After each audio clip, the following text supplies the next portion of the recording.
एक सरदार जी बहुत परेशान बैठे थे। किसी ने उनसे पूछा, क्या हुआ सरदार जी? सरदार जी कहने लगे, यार आज टीवी वालों ने 100 इंच का सांप दिखाना है, लेकिन मेरा टीवी 20 इंच का है। एक फ़कीर ने घर के सामने आवाज़ लगाई, बहन रोटी दे दो भूखा हूँ। अंदर से आवाज़ आई, तेरी बहन मैके गई हुई है, आज तेरा बहनोई भी भूखा है।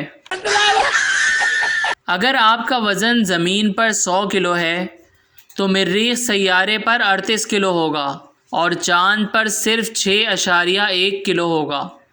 आप मोटे बिल्कुल नहीं हैं, बल्कि आप गलत सैयारे पर हैं। खाना पीना ना बदलें, सैयारा बदलें।